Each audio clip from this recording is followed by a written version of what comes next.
code compliance, business tax receipts, permitting, historic preservation, planning, zoning, housing, sustainability, economic development, and I know I forgot something, but that's been what we cover. As sort of a prelude to what we're going to be talking about tonight, I was invited to come talk about the land development regulations. They have been discussed and debated, I guess, since about 2005.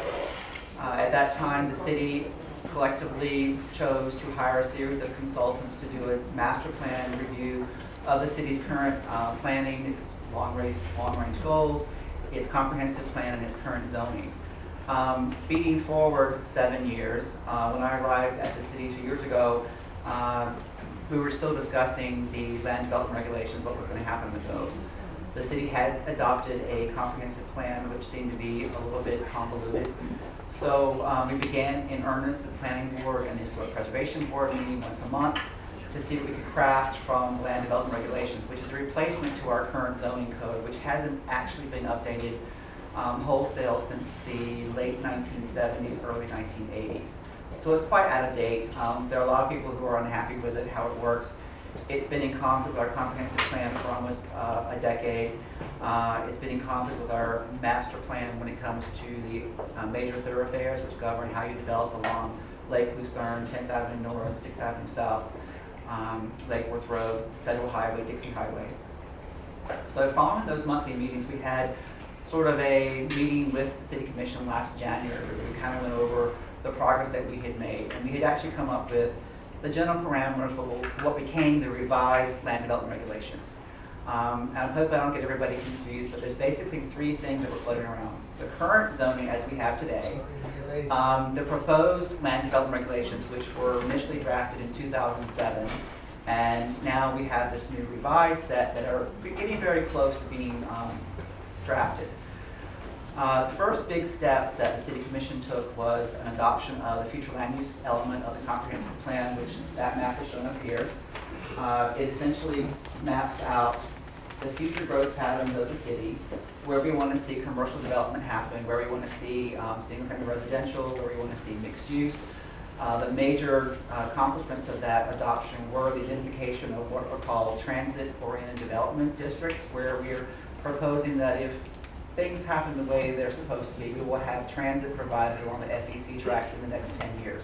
One of those locations is along 10th Avenue north of here. The other one, the first primary station will be around Lake and Lucerne and Railroad Track, and then we identified a third station down 9th Avenue South.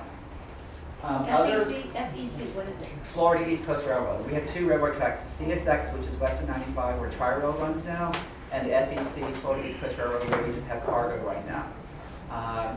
So we identified those three, and we're now back in the regional master plan for being a community that has committed itself to wanting transit and having local intra-city service, which is the service between cities versus between counties, where Tri-Rail is pretty far apart. When you get off the Tri-Rail station in some locales, you're not really where you want to be. And there's a great demand and interest in having train service closer to where historic communities are, close to downtowns. And the way our city is laid out is perfect for transit. That adoption of this took place in August. We did eliminate and reduce the number of land use designations. There were quite a number. The areas that are in the sort of the pale gray are all single-family residential, which right now is governed by 7 units per acre. And there aren't any really other uses that are allowed for single family. The area in this sort of, I guess we'll call it, because it's different from what the actual real map is, but this other color here, this sort of olive green color, is a little bit higher density residential that usually includes our single family, 2-family, 14 district, our multifamily 20. That's along, and it serves as a buffer between the single-family residential as you get closer to commercial corridors like Lake and Lucerne, 10th Avenue, 6th Avenue South, 10th Avenue. The other large designation which we did was the mixed-use East District, which includes areas along 10th Avenue, the Dixie Highway corridor, Lake and Lucerne, 6th Avenue South, Dixie Avenue South, and then also Federal Highway. And that's the mixed-use district that allows residential, it allows some commercial, it allows office, retail, and it encourages to do a mixture of uses so that we have sort of 24-hour livelihood along those corridors. The other change was that under the old comp plan, there were 3 different designations for the downtown. We've actually made one, which is this bound to this area right here, which is downtown, which has our highest density and highest intensity when it comes to commercial and office. The orange areas are our TODs, which I mentioned earlier.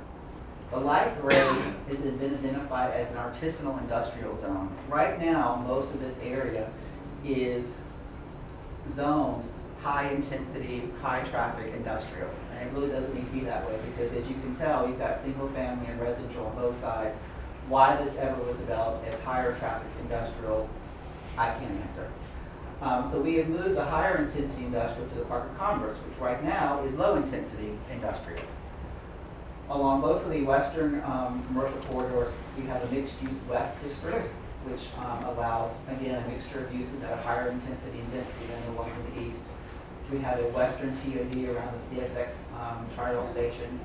The blue areas are public, which is like our city hall, the library. The large green areas are parks, and these other areas in darker gray are conservation.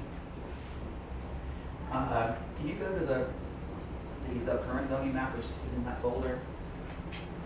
William, this map relates to the comp plan. Right.